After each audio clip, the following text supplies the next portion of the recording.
Thanks for coming. We're going to do a short demonstration today. I'll show you a little bit the approach that I take for Chinese brush painting. I'll be using paper that I typically use called double shuen. Just means it's double thick, very absorbent. And this is the other paper I use at times. It's just a type of mulberry paper. It's just a different type of rice paper. Stronger, a little more fibrous, just has a little less absorbent too. Holding the brush in Chinese painting or Japanese sumi-e is a little different than Western painting. It's basically a three-finger approach. That way you have whatever you're trying to do, because a lot of times you'll be twisting the brush around on the side, twisting it to bring it to a point, three fingers, and that's basically. Here's my little mock-up. Actually, at home when I paint, I have a drawing table, and I lift it up, so it's a little higher. This, ideally, I'd be about here. So generally, most of the work, the brush work is done, the ink itself is basically carbon with a little blue in there. So it's completely permanent, it's really dark. So if I painted everything just in that black ink, it would be very harsh. So you use different gradations. And most of the work is, well, on a gray scale of 1 to 10, this is maybe a 7 or 8. There's a little bit of pure black in there toward the front, but not an awful lot. So if you're going to do a branch, you can use the brush to get different thicknesses depending on how you hold the brush. And then at that point, I'm starting off with say like an 8, on the gray scale for the ink, and then just touching the tip into the black. So as I paint, that black will be used up, and then the gray will come into it. So in other words, I'm getting 2 tones from dipping the brush once. So with pine needles, I want to give a sense of strength to them, and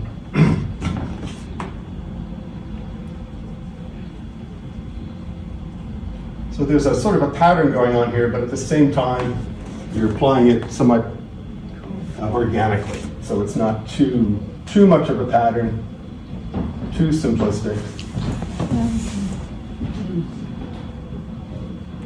And then as each of these, I'm not even sure what they're called, when the bunches of needles are grown, out in the center, there's essentially the flower head, the center of it, and that's got a little branch that comes down. So, I was going to do the complete demo on the board here. I've painted for 30 years on a tabletop. This is a challenge for me. Are you going to start here? I'm going to start here. Yeah.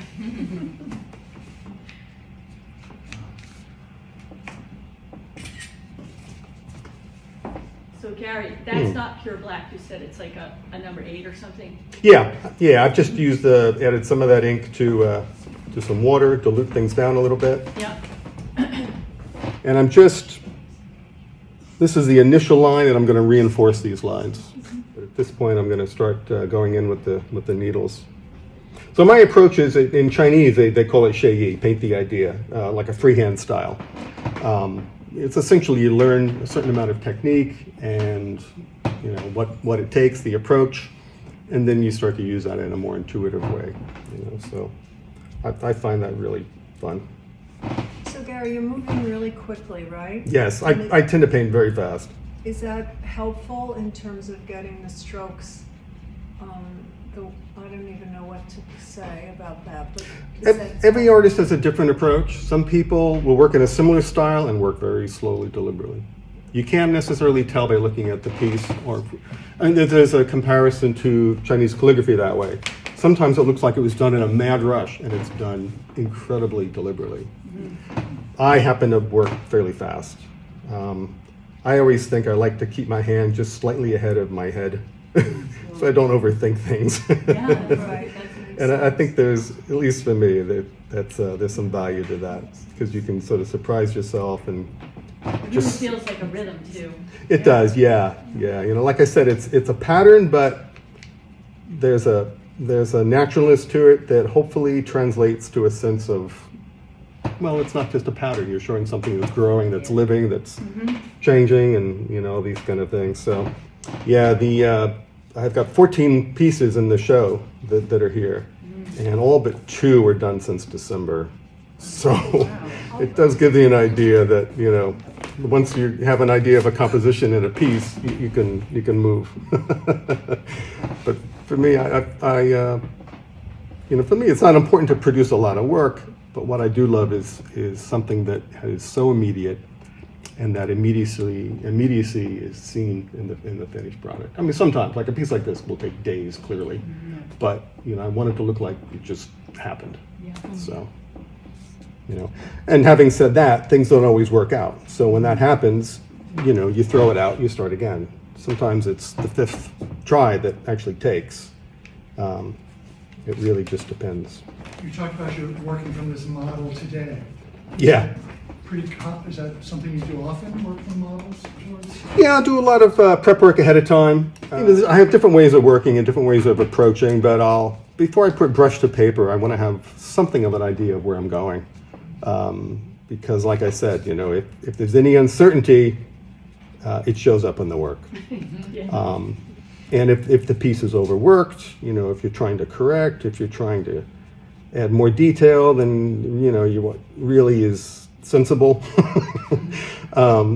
like all that will show up, and it'll work against you. It's really an art of editing, self-editing. How can I keep my story and what I want to say very direct? What's important here to get that across? Hopefully a sense of mood, a sense of rhythm. Of course, a good composition, hopefully, maybe a sense of lighting, a sense of weather. Sometimes those things are important to me. It all depends, but I mean, I don't know if story is the right word for that, but in my own head, I sort of think of it in those terms. What is it I want to get across? What's the best way that I can do that? And you can even see in my pieces, if you look around, I use a really limited color palette for each painting. Today is going to be black and probably one color. I mean, this is basically one color, right? Or I use complementary colors. I do a warm and a cool. Does that compare and contrast with the tradition out of which you were trained? Chinese painting and Chinese landscape painting have been along for a long time, over 1,000 years, continuous history of painting. And there's been all approaches during different cultural, political times. But landscape is generally fairly muted in Chinese traditional painting. Just black ink is quite typical. Sometimes just a little bit of transparent color, a little touch of indigo to reinforce shadows.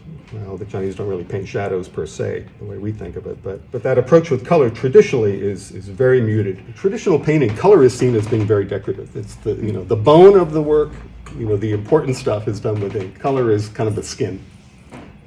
And you have any painting that's finished is 100%. So generally the ink would be doing 80, 90, 95% of the work. Color is there to help a little bit, if there's any color at all. I take a much more Western approach. I like bright color. And of course modern painters are working in a similar way, and they're doing all sorts of things, bright colors, and that's been going on for quite a while, since the early 20th century. So now I've got some pure black, just to reinforce some of the work that's going on here. With Chinese painting, the higher the contrast, the more forward something is. So, black and white is in the foreground. As you recede, things get a little softer as they recede off in the distance. And if anybody has any questions, just keep shouting them out. Do you usually just work with one brush, or do you Depends. vary the brushes? Depends, yeah. I mean, this did a lot of work on the big painting. If I use something really thin, you just wouldn't have that power from a distance. Yeah. Yeah, it really depends. I have a lot of brushes. This is a very small sampling. I think art is everywhere. When you have like a creative block, right? You go and buy art supplies. Right. Good idea. You think that new brush is going to be the one, but as I was at a workshop one time, and this wonderful painter and teacher, Frank Liao, was giving a demonstration, and he works. His background is what's called the Lingnan school, the Southern school, and it's very technically demanding. And we would say, "Mr. Liao, what brush are you using?" And he looked up and he said, "It's not the brush." Mary, how do you decide when to dip again your brush in the ink again? Is it ink? It's ink. It's ink. Yeah. It depends how much dry brush that you want to use. Okay. Some artists like to use till the brush is completely exhausted. Just depends. I mean, with any work that I'm doing, I try to be aware of wet on wet, dry, saturated wet areas, dry areas. That contrast helps to make it interesting, I think. But is the ink itself 80% black right now, or? The straight ink? No, what you're putting. Oh, I'm mixing up a little color. Chinese watercolors are very similar to gouache. They have a body. So I'm going to put in the beginning of a couple rocks off to the side here. Here's what we have so far. Okay. But I'm going to start using a little color. So I've got a dilute blue. I'm going to just touch the side of that to a little bit of the dilute gray that's here.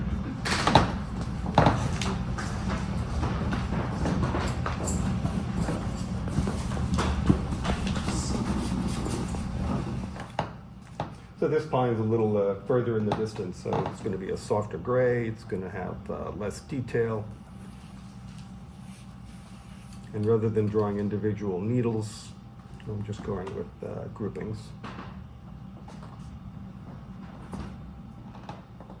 This is not a good luck charm. This is an old sock, and it was at one point, and I use that just to absorb excess ink and water sometimes. That's why that's kicking around there, no pun intended.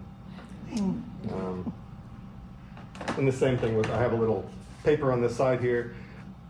When I'm looking at my inks here, I have pure black, a mid black, and a very pale gray. From my view here, they look the same. I mean, I know that the black is on the right, but unless you sort of test it, you don't really know what color it is. So that's why I keep dabbing off to that scrap paper on this side there. Some people just make up their mixes, their different gradations as they go. I like to pre-mix a little bit. Do you generally work in one sitting, or I don't know if that's the right word, but For each piece? can you come back to it? Oh yeah, later? yeah, I do. I typically will work in layers. Today for the demo, I'm just doing, actually this is more, what people think of as sumi-e technique. Just kind of one sitting, knock it out. Yeah. The Chinese have that too. Sometimes it's called, what is it called? It used to be called like the Shanghai school. Everybody. But you did begin by wetting the paper, right? No, dry paper. Dry paper. But I did hit, yesterday, I hit it with some milk and let that dry. That way today I'm sort of getting these fun, what I think of as snowflake effects. I'm just bringing in a tiny bit of dry brush black here and there, just so there's some variety to what's going on here, a little more depth to this tree. So it's not entirely just one tone.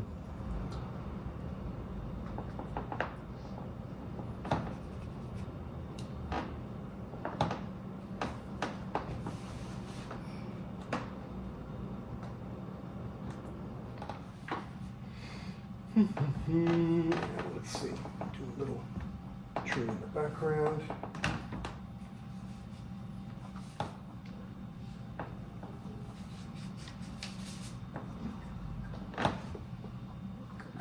Sprinkling of the milk, is that more traditional approach, or is that more contemporary? It must be more contemporary. I never heard of it until my first teacher introduced it. Okay. I thought it was such a fun thing, fun idea. Beautiful is that? Sometimes I'll add milk to white, and you can do like a little painting just with that, and then what you wash over it will pop up too. It's not that sharp edged, but it can be a little fun. I love Rembrandt's landscapes. Sometimes you can borrow things from other artists that may not be evident. In some of his landscapes, he would do like this really bold, blurry foreground, and all the detail and focus would be in the midground, some exquisite little cathedral in the valley, that sort of thing. So sometimes I'll borrow that idea. So this for me in the foreground is just, I'll hold it up. This for me is very distracting. So I want it to look more unified. So we're going to go over it in blue with some of the tone there.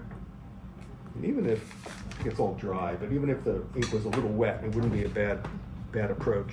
Now, when you put that on, Gary, does it make the under things run or no? Once the ink is dry, it does not run.